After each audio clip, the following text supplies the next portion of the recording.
happy to be joining you today. And I see we've got folks from everywhere. We've got someone from Paris, Kentucky, Knoxville, Tennessee, Amy from Columbus, Ohio, Riverside, California, Florida, Washington.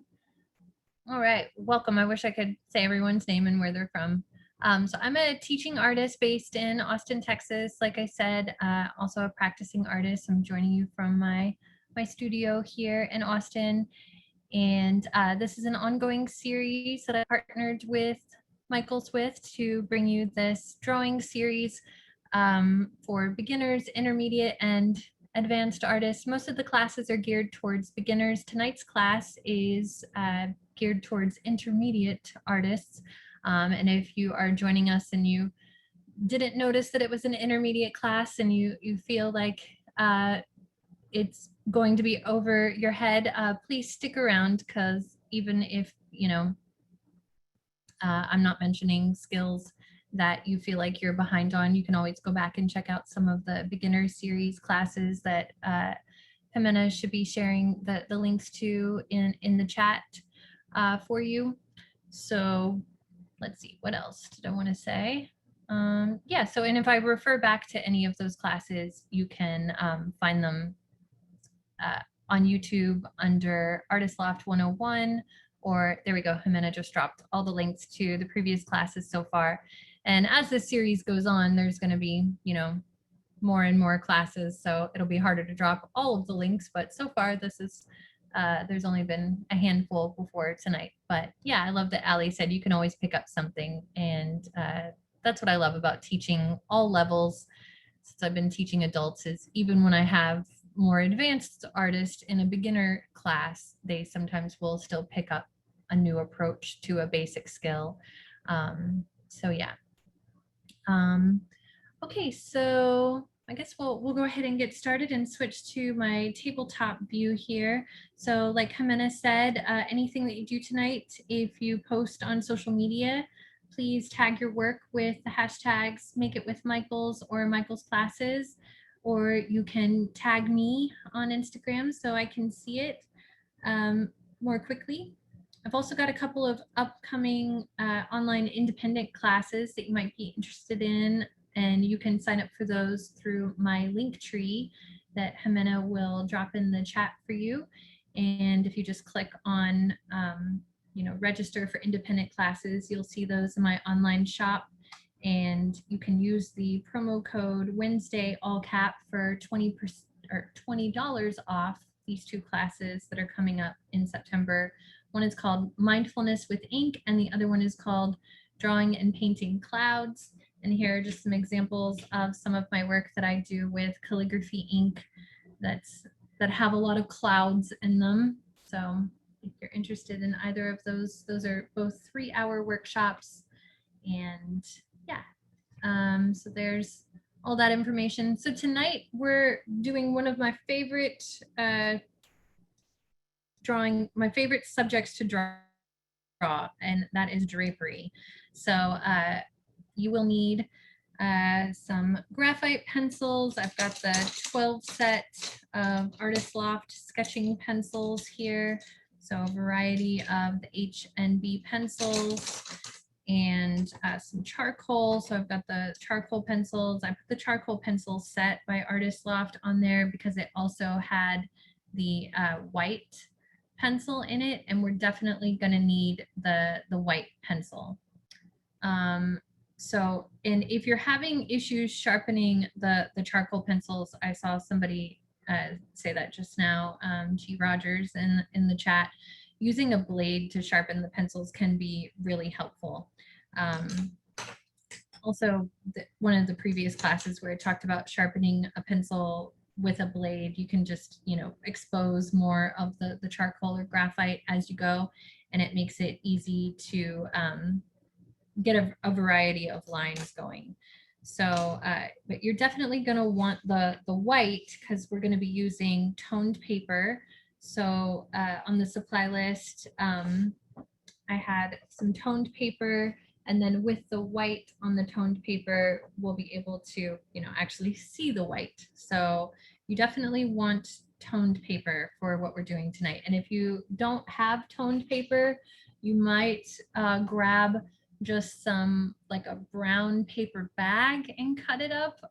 If you order a lot of packages, sometimes a lot of packages will come with just brown paper inside of them. So just some brown craft paper would work just as well. So just something that has a tone to it. So, so a blade, like a one-sided blade, a utility knife, or an X-Acto knife, or if you are handy with a pocket knife, you could use that. Anything like that would work to sharpen the pencil that way.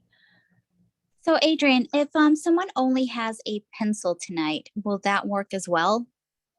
Yeah, you can definitely draw some drapery on just some white paper with pencils, but I'm definitely going to be using the white a lot on the toned paper, and using the toned paper to my advantage, just because what we're doing tonight is so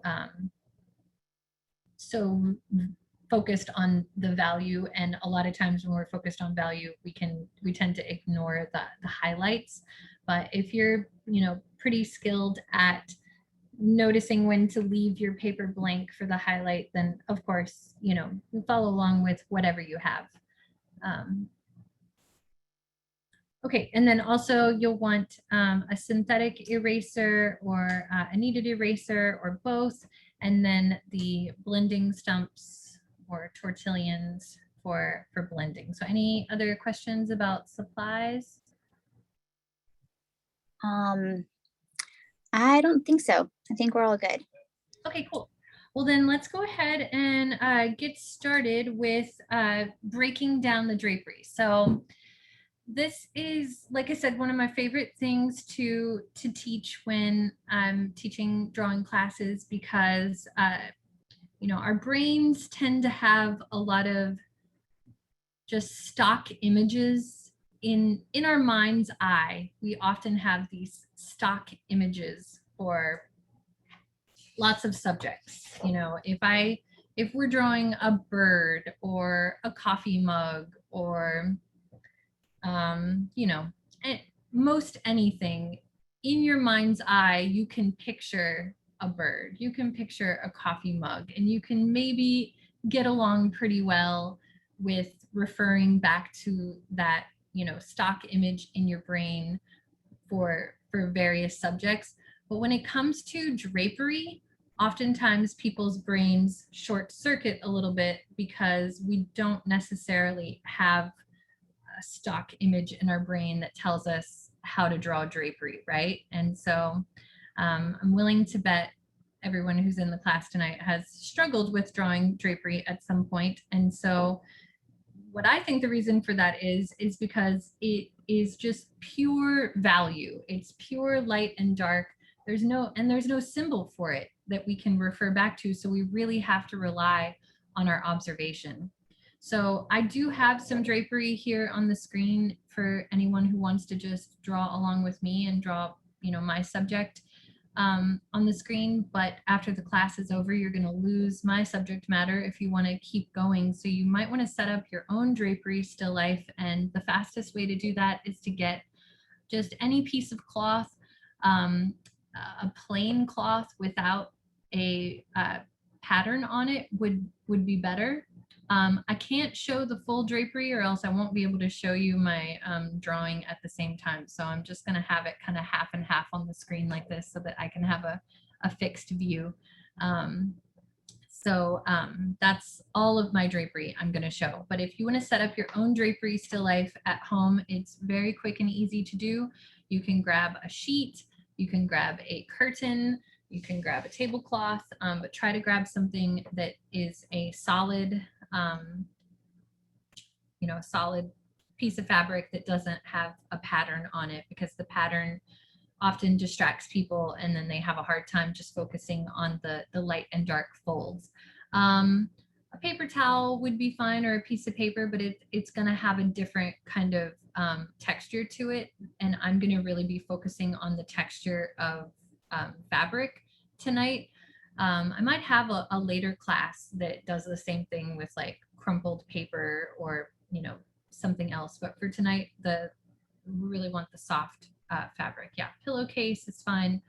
Any plain fabric. And then grab a stack of books and you need a lamp. So I've got my my phone in a fixed spot right now that I curated for consumption here. So I'm not going to shift my view of the drapery. I see several people asking me to show the full drapery, but it is if anybody is interested, what I'm using here, it's a woman's slip. It's because I just liked the silky fabric on that slip. So that's what I'm using, and I've got it sitting on a stack of books so that it kind of cascades down the side of the stack of books. And the fact that you can only see part of it is really fine because I'm only going to be focusing on part of it. I don't expect anybody to have a completed drawing. You know, you might have like part of your drapery developed and then the rest of it can remain kind of unfinished and sketchy. So this is really just about the technique and skill of drawing value in drapery.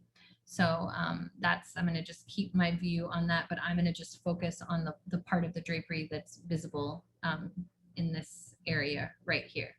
So, yeah, piece of fabric, a lamp, and a stack of books. That's all you need to set up your own still life. You're going to want a strong light falling across yours. So I've got the natural light coming in from the window, and then I also have a nice warm lamp falling across it so that I get a nice variation in the highlights and the shadows that are falling across the drapery.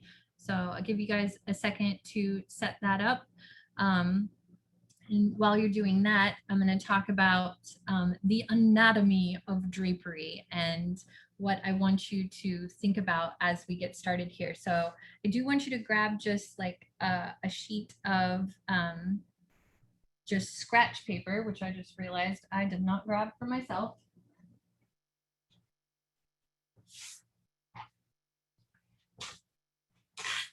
So piece of copy paper, something just to do some drapery anatomy sketching here real quick. So when we look at drapery and we're talking about fabric, so I see some people that were asking about a tissue or a paper towel. We're just talking about the texture of fabric here. So give me some words, some adjectives that you would use to describe fabric or that you would use to describe drapery. So I see Robin saying flowing, flow, soft, yeah, flowy, heavy, silky, fluid. I love that word fluid, smooth, pooling, long, wavy, wispy, bellowing, comfy. These are great words. Okay, so, and I especially love the word fluid and flowy. Okay, so yeah, wrinkled, foldy. All right, so we want to make sure that our lines are remaining soft and flowy the whole time. So before we get started, just to loosen up, and I'm using just a 5B pencil here so that you can see my lines. And I'm holding my pencil towards the back of the pencil and keeping it parallel to the paper so that I can get a nice fluid flow to happen. And I'm just going to do some figure eights to warm up and get like a fluidity going to my lines. So we want everything that we do on the page to be soft and flowy. If we're trying to make a drawing of something that is billowy, soft, flowy, you know, all those lovely words, smooth that we just used, and the lines that we are using to apply that are rough and jagged and have like a sharp edge to them, we're not likely to achieve this, you know, visual, we're not likely to be suggesting something that is flowy if we're using lines that are hard and jagged. So we want to get our pencils moving in a soft, flowy way to get started. Okay, so, and then another thing to think about as we're getting started with the drapery is just the skeletal bones of anything. So a couple classes ago, I talked about implied line, and we broke down a certain object into using a timed exercise where we used less and less time every time we drew the object. And it was the whole point of that was to get people to understand what would be the skeletal bones or the impressionistic sketch that you would start off with when you are drawing this particular item. And so when we're talking about drapery, what would the skeletal bones of the drapery be? And so oftentimes when you look at the way that the drapery tends to fall, you'll end up with these shapes that are very cylindrical. So like cylinders. So a cylinder is round and then sort of straight, right?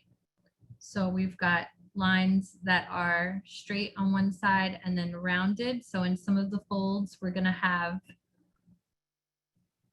something that feels like a cylinder.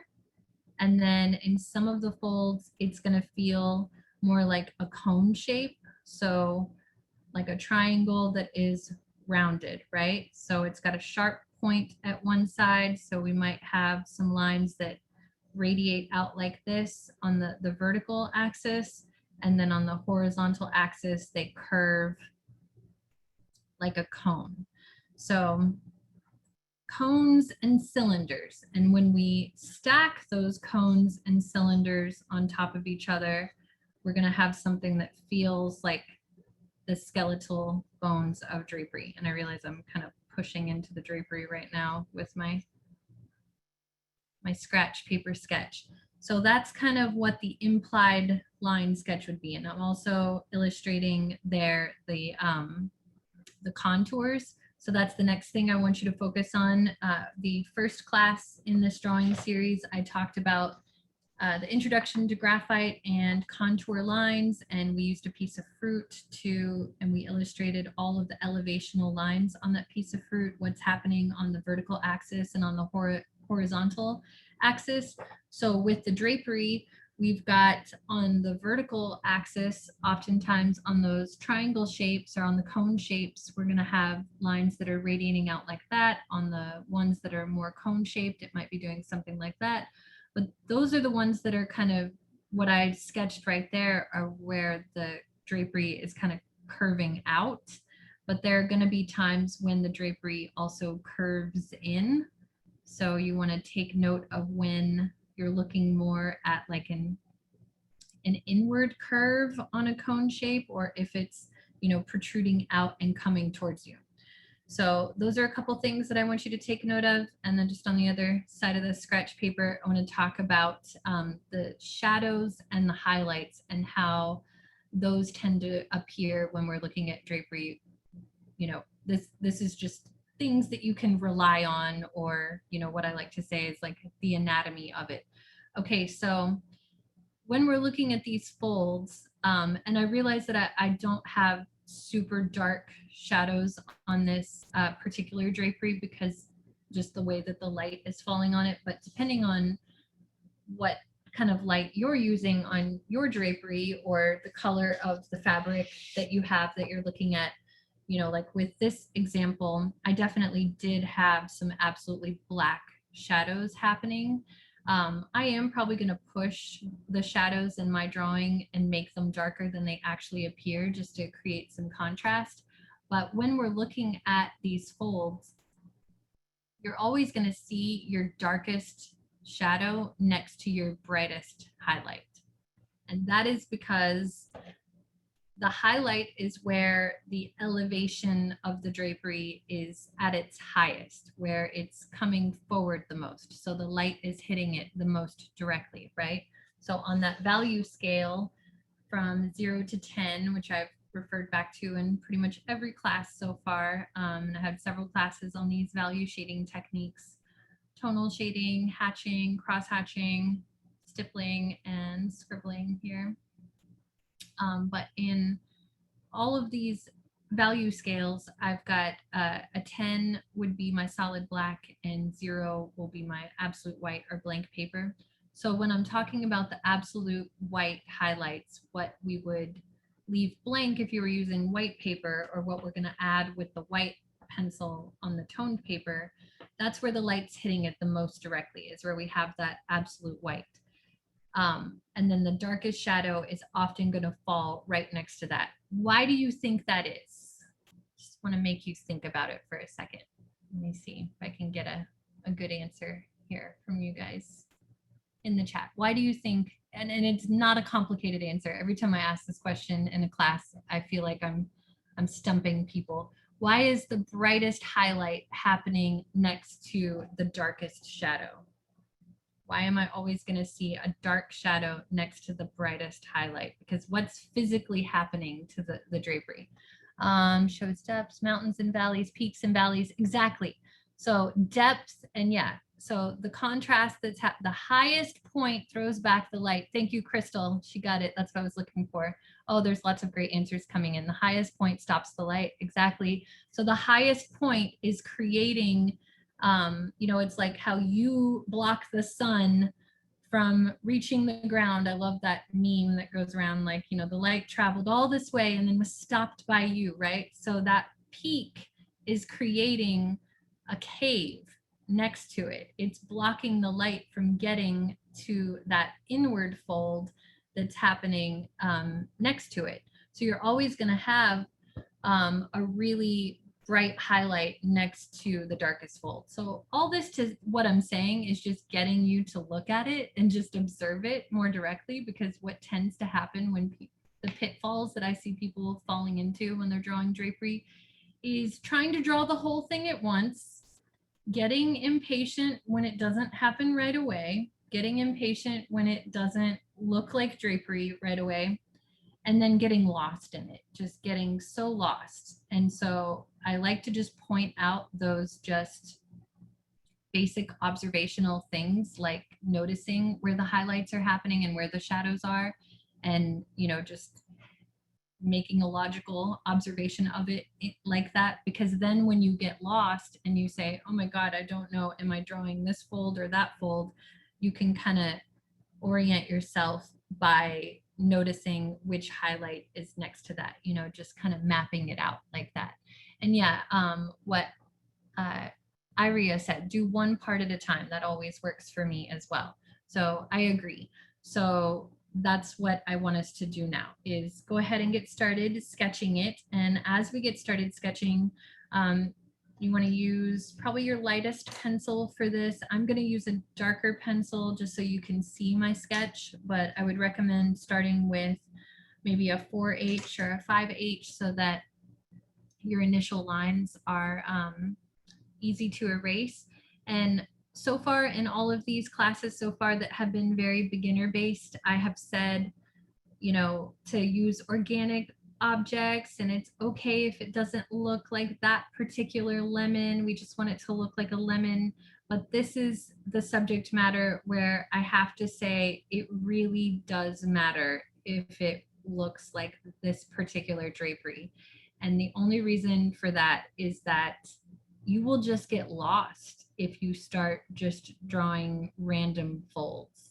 And it's so easy to get lost. So I'm starting out really slow here, and I will darken up my lines if they're hard to see. And I am just sketching in just these shapes of, you know, these triangular shapes or these lines, kind of what would be the darker shadows later, or the highlights, whatever's jumping out at me the most. You could start this with the white pencil as well. I'm kind of focusing on the shadows that I'm seeing first, but you want to get it as accurate to this particular drapery that you're looking at. Hopefully your drapery and not mine, because you know, the class is going to end, and it'd be nice if you had the option to keep going for a little bit after my example gets taken away. I guess you could take a photograph of my drapery that you're seeing on the screen, but also in case I accidentally bump my drapery, I would hate to affect anyone other than myself with that. But I'm really trying to follow the lines that I'm seeing as accurately as possible, because that's going to just make an easier situation for me if I get lost. Another really dorky thing that I like to do that my students always like, so I'm going to share it even though it's super cheesy here. is I like to name the folds. I'm a big sci-fi fantasy nerd, and you know, there's like the blank of the blank. So you could like use your name, like I'm seeing Sandra or Mona, like the cave of Mona, or the cave of Sandra there, or the peaks and valleys that you're seeing. Like you can give them little names, and that will. I had a lady in a class named Dawn not too long ago, and I was like, the cave of Dawn, and I don't know, it just sounded really epic.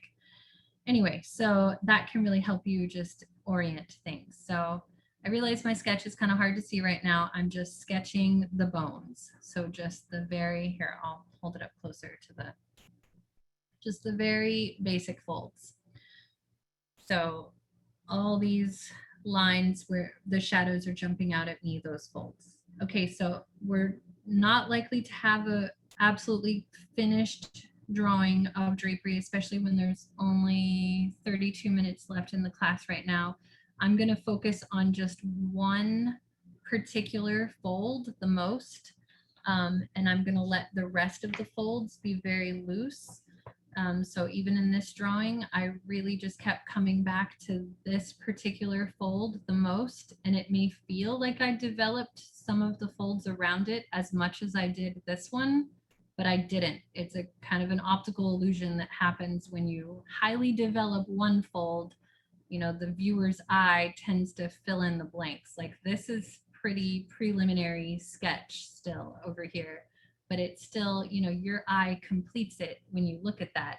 So I'm really just going to focus on one of my folds, but I'm going to go ahead and just sketch the bones of most of the drapery. And it's okay if, you know, the rest of the drapery that you're not going to develop quite as much isn't, you know, perfectly accurate, but really just like I'm going to focus on this one right here, I think the most, or maybe this curve right here. So yeah, I'll focus on that curve the most.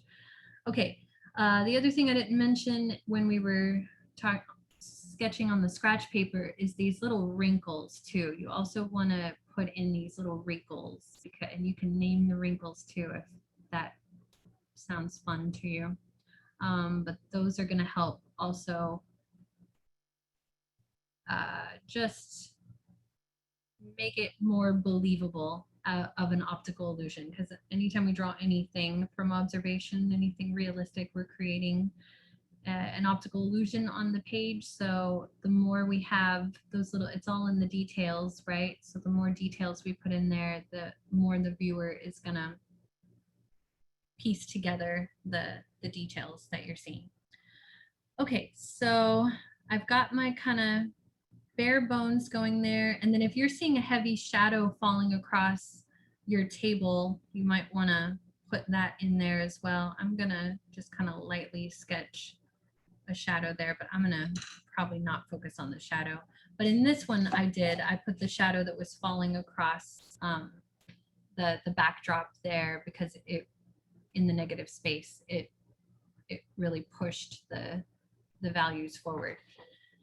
Or the highlights forward. So like right here on the table, if I were to just start with that, well, here, let me talk about the highlights first, and then I'll come back to that. But in a moment, if I sketch a shadow of the table, it's going to push the highlights that are happening at the edge of the drapery a lot more. So like I said, if you wanted to start with your white pencil and not your gray pencil and start sketching your highlights first, that's another great way to start. So I'm just going to start sketching in all those highlights, all those peaks that are happening. And I want to keep in mind those soft, billowy, fluid lines that we talked about, because there's one other subject matter that tends to look very similar to or have the same anatomy as drapery, and that would be a pile of rocks, because a pile of rocks is also going to have these sort of sharp, triangular, you know, moments happening, and it's also going to have moments that kind of protrude out and maybe, you know, are flat on one side or cavernous in another way. But the difference is the fabric is soft and fluid and loose, right? and the pile of rocks would be hard and jagged and rough. And so the way that we can differentiate and make the drapery feel soft is by making sure that our lines stay nice and soft. So I'm just going to keep everything nice and soft as I block in the highlights. So this is that one fold that I'm focusing on the most. I realize I kind of got the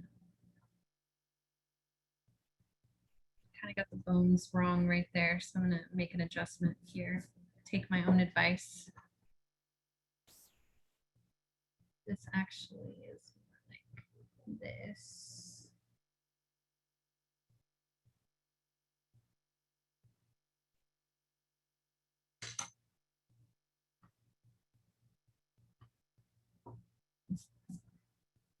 Okay, so I'm gonna make sure I get a nice fluid line going here for this curve.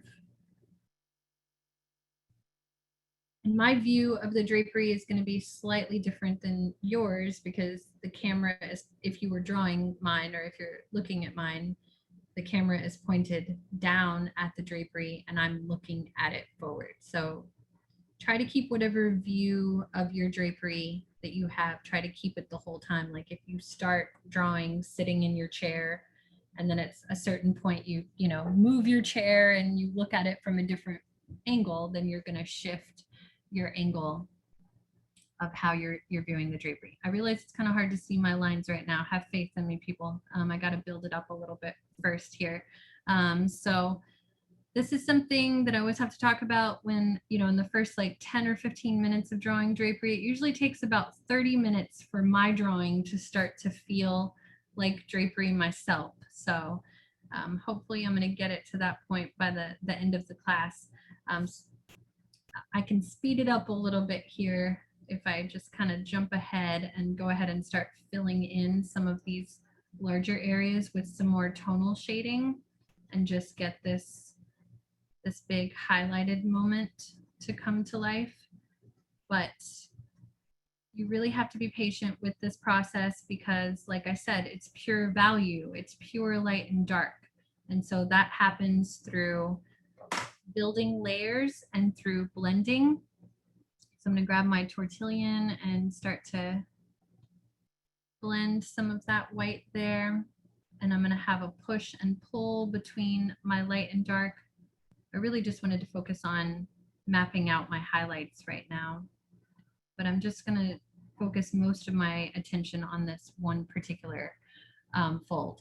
But yeah, as I'm doing this in a class, I always have lots of comments going around the room that, well, mine doesn't look like drapery yet, or I don't like mine at all. And it's like, okay, well, we've been drawing it for what, 10 minutes, maybe 12 minutes. It's not gonna just happen magically on its own. We have to put in the time and effort here. And I love to say that when it comes to, I say this a lot more in my painting classes than I do in my drawing classes, but in my drawing classes with something like this, we really are doing something more akin to painting at the moment right now because we're building layers, and it takes a lot of layers of a painting for it to feel like the subject matter that you're painting. And so I like to say that our paintings tend to go through an adolescent phase, and it's like the teenager phase of our painting or of our drapery drawing, where it feels like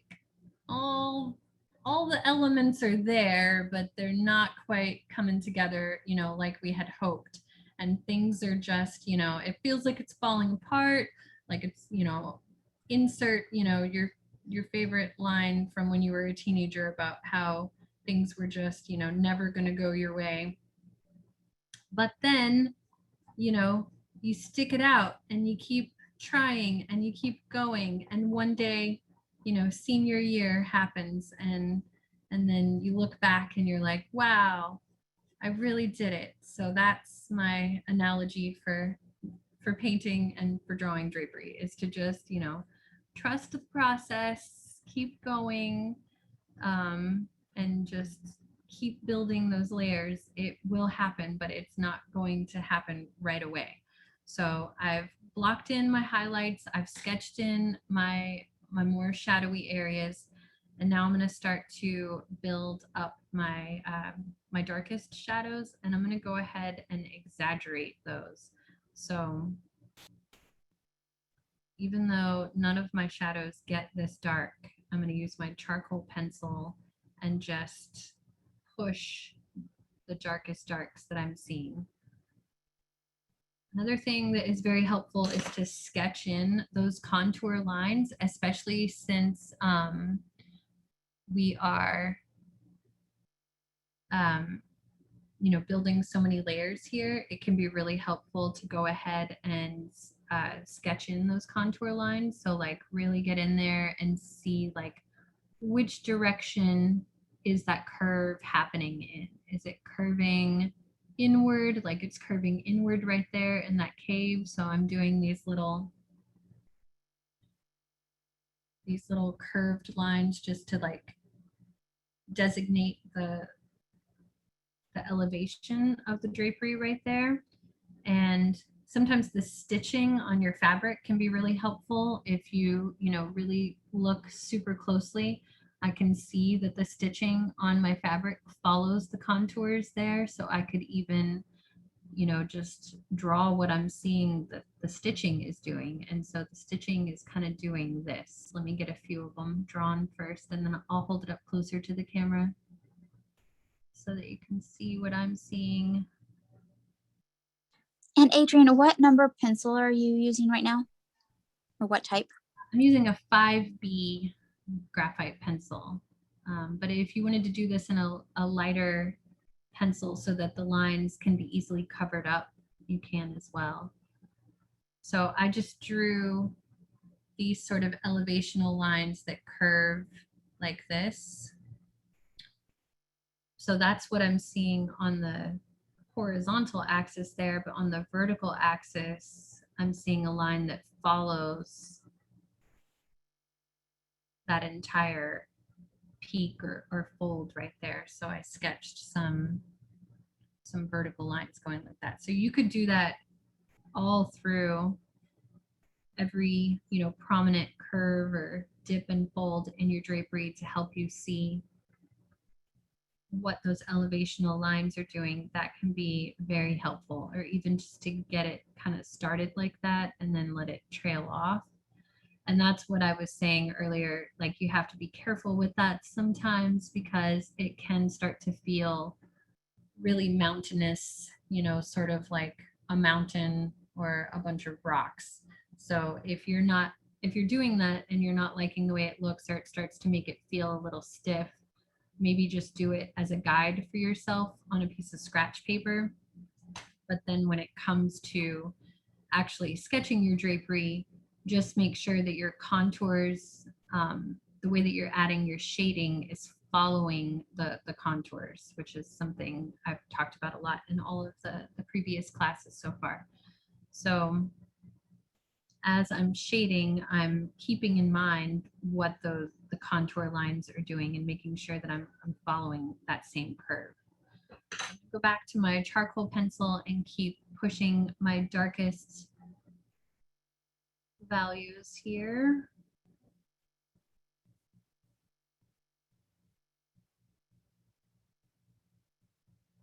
And I might jump around for just a bit just to get some charcoal all around on the drawing, but I'm going to just keep coming back to this one little area of the fold that I'm seeing the most. I'm going to concentrate my attention there the most.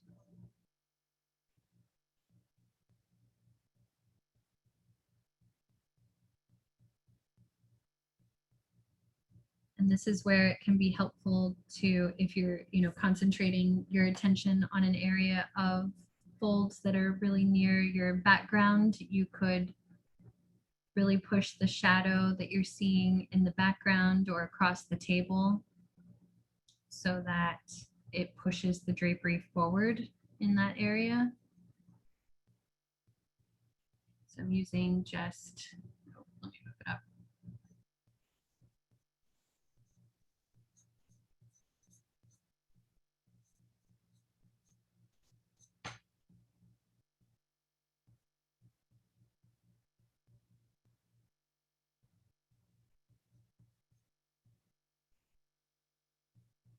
So that'll help create some depth and contrast like we talked about. And the more pressure that I put on that white pencil, the easier it's going to be to get a nice strong highlight to happen there. It always makes that little squeaky sound.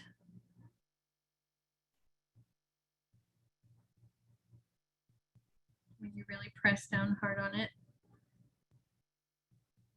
A white pen would definitely work too if you have a white gel pen, but if you're using a white gel pen, you're not going to be able to smooth and blend your white the same as I'm doing with the white pencil. You'll just have to use those hatching, cross-hatching, stippling, scribbling, shading techniques, following your contours to get things to softly blend. If you're unfamiliar with those, you can check out one of those other class links that Jimena dropped in the chat where I go into all of those shading techniques.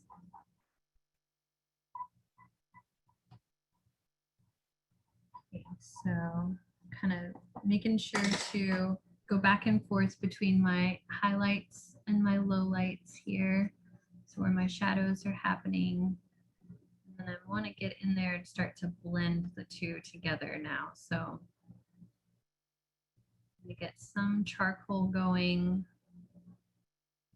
And you can go back and forth between your charcoal and your graphite too if you don't want it to get quite as dark as the graphite. And I was using the medium graphite. So there's soft, medium, and hard in that graphite set. I want to start to blend so that I get this moment where the white is mixing with the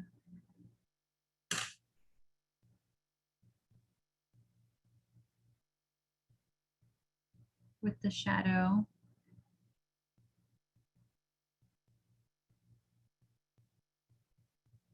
Once you start to really build up the layers, it's easier to get in there with the blending stumps and get it to blend and be smooth.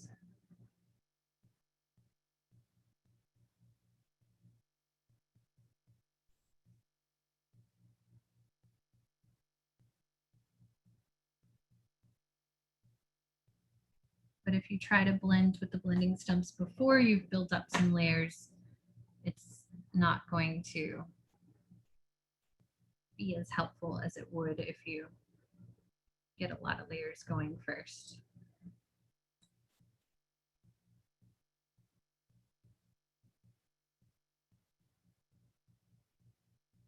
So as I'm adding this value, I'm still following the contours that I laid out with those lines there. So I'm making sure to add my shading in a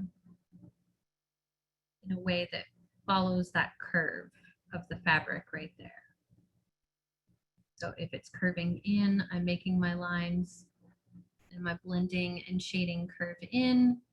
If it's coming forward, I'm making them sort of curve towards me.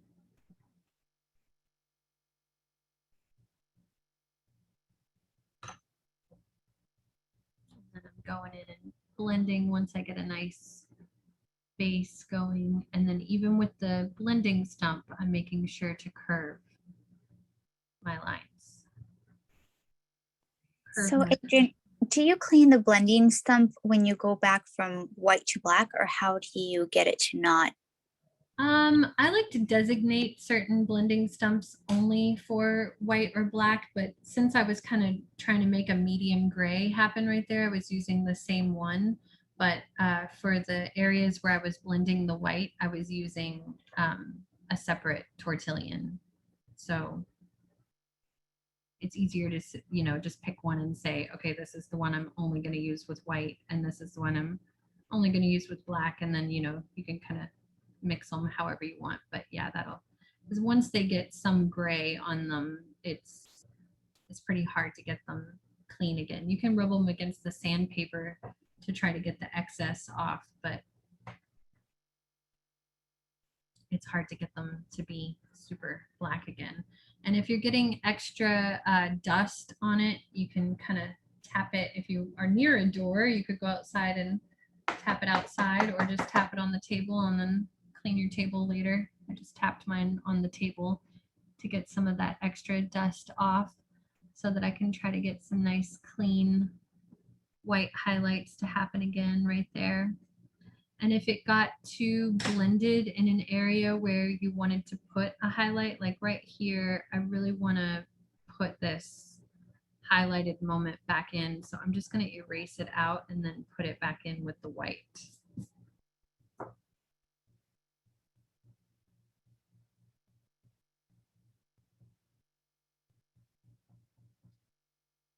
But I will admit sometimes you have to be careful because the white pencil can start to get kind of scratchy on the surface. That's what's happening to me right there. Because the paper tooth has kind of, the paper lost its tooth a little bit in that moment. There it is. It's coming back. Sometimes it takes a little finessing.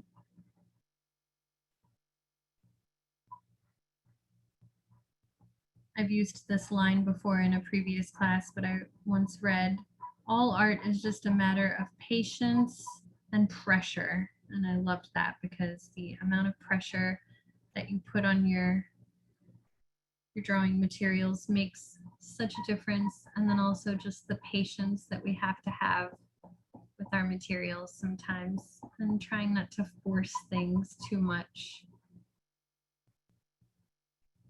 Sometimes they don't, it doesn't want to happen the first time. So it's fine to leave that area alone and come back to it when you've got a little more patience.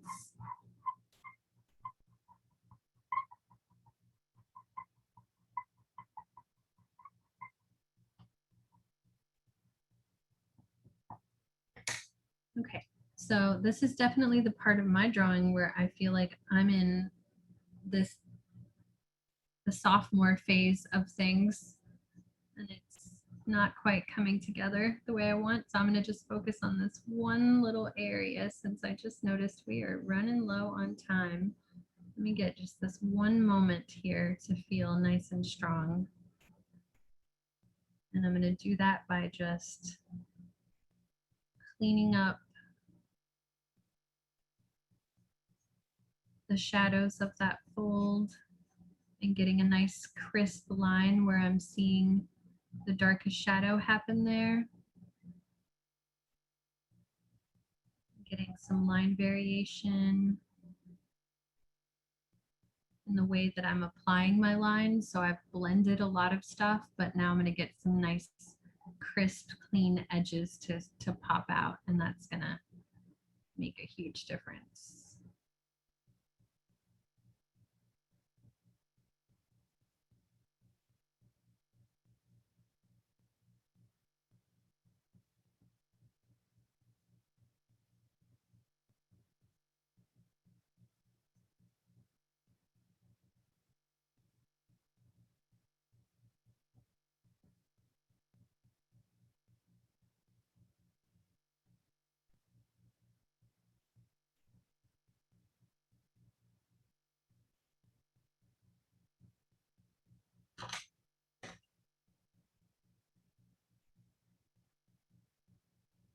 So if you've kind of over blended anything, you might do that same thing, like just look and see where you're seeing like a sharp edge and maybe put that in with the white or with your shadows. Get a nice sharp moment to happen. Or this is where those little details come in really handy, like a specific wrinkle in the fabric.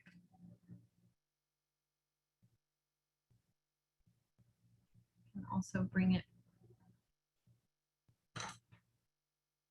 back into sharp focus.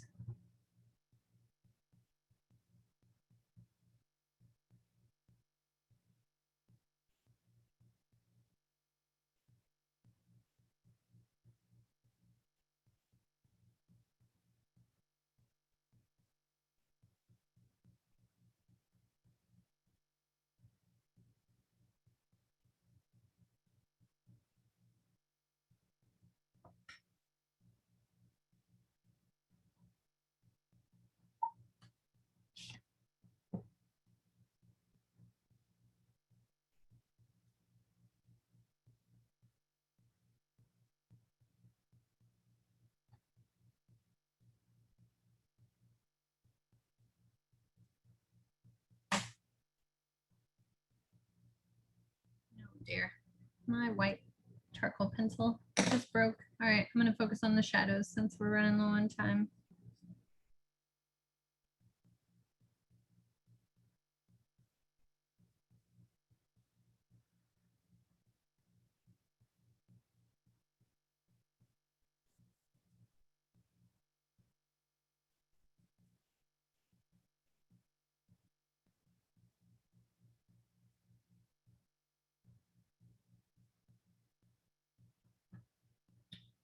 I see somebody was suggesting Conte crayon can be sometimes easier than charcoal. Yeah, if you've got another like a white chalk pastel, I'm gonna actually grab my Artist Loft white compressed charcoal real quick.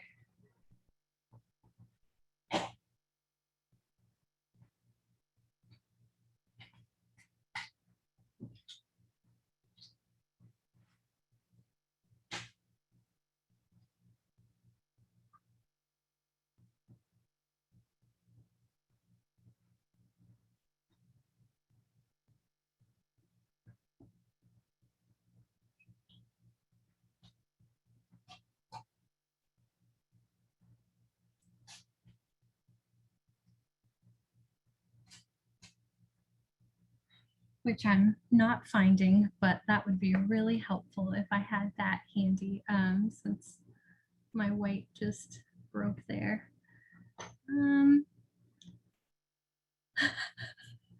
All right, so we've got 6 minutes left to really impress you guys with my drapery drawing here, but I'm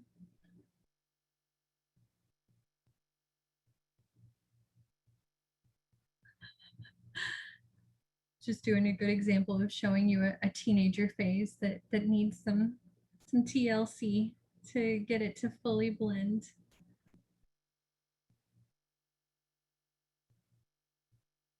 I'm gonna cheat and be like a cooking show and take my more completed one here and just tell you what I would do to continue developing one like this. So, and what I have done here to create, you know, such a successful start to this drapery, and that is to just continue building the layers. So hopefully if your drawing is not as developed as you would like at this point, you know, just keep going, just keep taking the time and blending those whites and grays.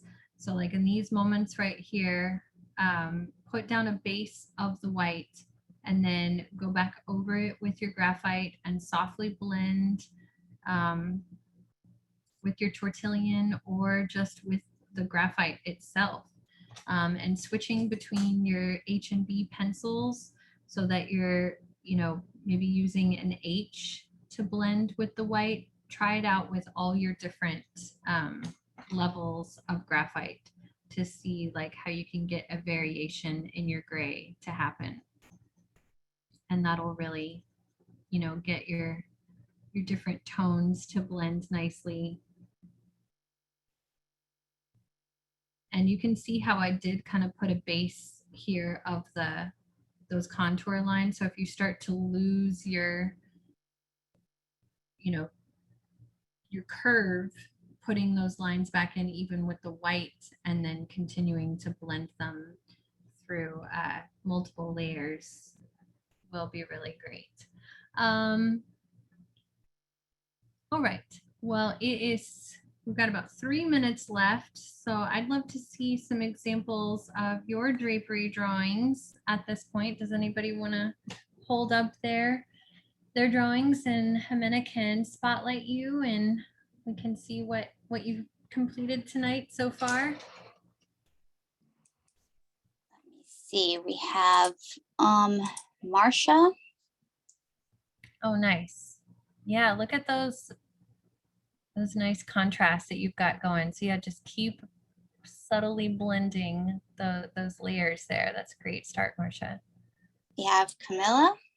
Oh, look at that, Camilla. Oh my goodness, that is gorgeous. And we're doing just on the white too, without the beautiful. We have Gita. Oh, that's so nice. Oh, I love that we're seeing some examples of just blending without on just white paper too. Yeah, so I used the toned paper tonight, but this can definitely be done without the toned. Oh, I see a And nice example on toned paper, Marina there. James. Let's see, we have Celeste as well. Oh, those edges. Oh, that's gorgeous. Oh, you guys did such a lovely job. It makes me so happy. And let me see, Lynette Oh, that's so lovely. and Morna. Wow, you got so far, Morna. Really? Yvette, Rainette, bunch of great ones. Yeah. Wow. I'm so impressed. And give me 1 second. Let me find Adrian again so I can spotlight her. Okay, there we go. Okay, cool. Well, this was so fun. Hopefully you guys got a lot out of it. And if we didn't get to spotlight your drawings, make sure to post them on your social media and tag Make It With Michael's or Michael's classes and tag me so that I can see them because I want to see them. Well, it's really great. And I've got another class tomorrow night that is an advanced class for value drawing. So hopefully you guys will come, even if you don't consider yourself an advanced artist. It's going to be on drawing trees. So same idea, focusing on just something with a lot of different texture than drapery, but another challenging value subject. So that's tomorrow at 4 p.m. Central Time, and you can sign up for that on the Michael's website where you found this class. Thank you all so much. I really enjoyed it. Have a good evening. Thank you so much, Adrian. Thanks everyone for joining us today. See you on another Michael's class. Bye. Thank you.